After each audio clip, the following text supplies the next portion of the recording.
Just because you're filming me, it really doesn't intimidate me. It doesn't scare me. Okay. You've got a mask on your face like trying to hide your identity. It doesn't scare me. You don't intimidate me. You can try and arrest me and everything like that. Buckle up, guys.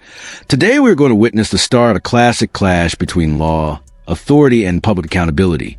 From the very first moments, you can see tension brewing as an auditor calmly films a government building and staff rush out, claiming private property. The confusion between public access and ownership sets the stage for a confrontation, highlighting how easily misinformation and assumptions can escalate a perfectly lawful action into a heated dispute. Footpath that is public, this is not, this is private. Why does it say it's private? It's private property.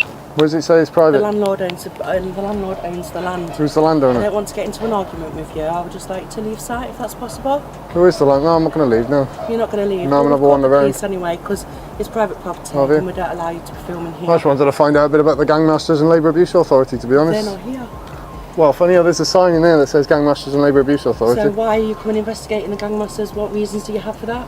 Because I find it interesting. You find it interesting? Yeah. So I've called the police. I'm not going to get into an argument. Which law do you think I'm breaking? It's private property. What law is that then? And you're not allowed to take videos and photos of the building. It's not acceptable in the business that we're in. Well, you can, yeah, of course you can. It's a government building. It's not acceptable. It's a government building. Yeah, I know, but we've got procedures in place and people have to get permission to take photos. You've not asked for permission. Well, surely it's public. If it's a government building, it's owned by the public. Yeah, I know it's a government building, but still classed as private property. The land is owned by somebody else. All right, guys, the officer arrives, and instantly the power dynamics shift. Instead of calming the situation, she asserts dominance, barking orders and calling the auditor a suspect. Her mocking tone and refusal to properly identify herself escalate the tension immediately. This part is a textbook example of how ego and authority, when unchecked, can turn a calm, lawful interaction into an unnecessary conflict. You can almost feel the clash of reason versus arrogance in every line. See, I know you're filming and stuff. I just want to know what it's about, because obviously this is a government building. Yep. What is it about? It's a government building. Yeah, but why are you filming it? I didn't know I needed a reason. Why are you filming me? Because I'm speaking with you and you're a suspect in an incident where you're filming a government building. Suspect? That would imply that I've committed a criminal offence. Listen to me a minute, okay? You're zooming in on people's IDs. I can tell you're one of those bloggers. That's absolutely fine, okay? But you can't be zooming in on people's IDs when this is a government building. Who says? It's the law, mate. What law? We don't play this game where... Could you identify yourself, please? Okay, PC 1191 Marseilles, as you can see by my badge. What station are you based out of? I'm based at Byron House Police Station. Okay. Yeah. So what are we filming? I don't really get what... Because it's a government building. Yep. I pay for it, I can film it. Okay, so why are you getting mouthy then? Because the thing is that you've been getting mouthy with them. They were getting mouthy with me. I was perfectly polite till they started giving me attitude. Yeah, because they're asking why you're filming them when this is a government building and asking for their IDs. It's suspicious. Here, the misinformation snowballs and the stakes rise. The staff claim the auditor is harassing them and filming on private property. But the truth is entirely different. The commentary makes it clear. There's no signage, no legal restriction, and nothing unlawful about his actions. This moment is suspenseful because it exposes a gap between perceived threat and legal reality, showing how quickly false narratives can empower misuse of authority and escalate a confrontation that should never have happened. Okay, what's your name? I'm not going to give any details. Okay, you need to give me your details. No, I don't. Yes, you have. Because no, I don't. Yes, you do. I think you need to get your facts straight there. No, okay, you listen to me now. You've been getting mouthy with these people. No, I haven't. Yes, you have. You've been harassing them. I haven't harassed anyone. They approached me. You have. Okay. That's lies. Yeah. If he wouldn't film, it's on private property. Yeah, of course. We've been very reasonable with them, and the attitude that he has with you, he's had with us too. Right, okay. Yeah. What was his reason? There's nothing illegal about what I'm doing. He said he's interested in the Gangmasters and the abuse of authority. He's just initiative. Right, basically. I don't agree with the word that he said. Alright then. Okay. So we would like him. Is that a possibility? Yeah, of course you can. Is there I'm in a public place. What you said at the minute? No, it's not been threatening. But obviously he's not corresponding with us. We've asked him not to video. I've given us the reasons, which are valid reasons why he's become argumentative. And really, I'd just like him to be removed from site. This is where the misuse of law becomes crystal clear.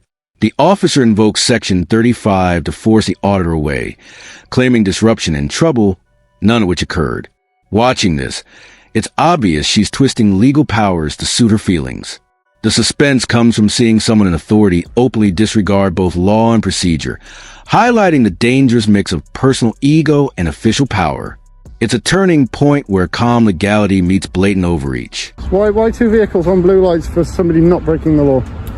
Because I was told that you were being quite abusive to staff and you were filming a government building. Well, obviously so someone's in our lied to you control then, haven't system, it's grade 1, which means that we travel on blue lights and sirens. Okay. And it's 2 vehicles because we're in a car each, so it's actually only 2 officers. Okay. So do you have like a YouTube channel or something? You know, you were a bit hostile with me to start off with, demanding my details, so I'm not going to give you any information now, thank you. Okay. Are you, so I'm going to need you to leave the premises. Well, under what law? Pardon? Under it's what called law? under Section 35 Act, okay? So it's a dispersal order, and I need you to leave this area, okay? Because the people don't want to hear. You've been causing trouble, you've been shouting at them. I haven't been causing any trouble. Yes, you have. You're lying okay? now. Stop being argumentative with me. Stop giving me attitude, no. No, you've given me attitude from the start, which is on my camera and yours as well. Demanding my details and things like that straight so off the you bat. need to move your stuff. Come on. Hey, what are you doing?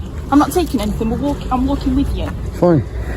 The tension peaks here as the officer refuses to clarify the law, snapping at the auditor with, "It doesn't matter what." Meanwhile, the auditor remains composed, calmly challenging her assertions.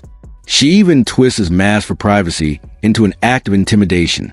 This segment is gripping because it shows a stark contrast between reason and overreaction, and how a professional failure to follow procedure escalates conflict. Every second is a lesson in the importance of law over ego in public service. Okay, don't worry. Yeah, I've got him on my camera as well. It's just silly. I've got it all on camera. No, it's not silly. That's your thoughts. I'd rather you keep them to yourself, to be honest. You're a public employee. Well, what's around here then? Is this your like full-time job then, plug-in? I do all sorts. What, plug-in buildings? So we're on the public. Can you put the bag down now? We're on the public pavement.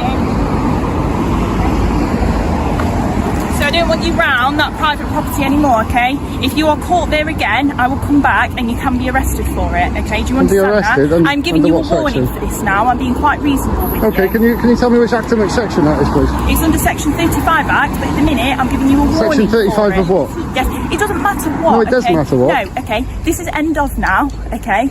Just because you're filming me, it really doesn't intimidate me. It doesn't scare me. Okay. You don't You've got a mask intimidate on your me. face like trying to hide your identity. It doesn't scare me. You don't intimidate me. You can try and arrest me and everything like that. All right. Well, I'm going to leave now, okay? Finally, a second officer steps in, and you immediately see how differently the situation could have been handled. Calm, respectful, and professional, he diffuses the tension in minutes.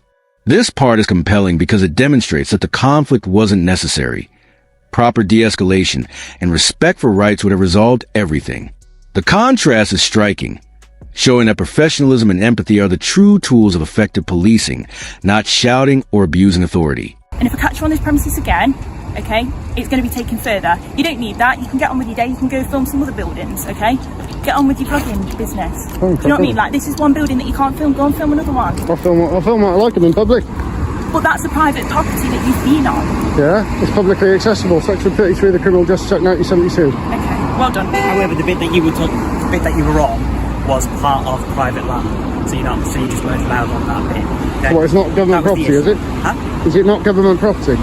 That bit is government property. Well, it's public However, property, isn't it? no, it did not in this instance, just because of whatever goes on in there, and I've already had word in it. All right. So just because it's a government building doesn't necessarily mean it's always accessible to the public.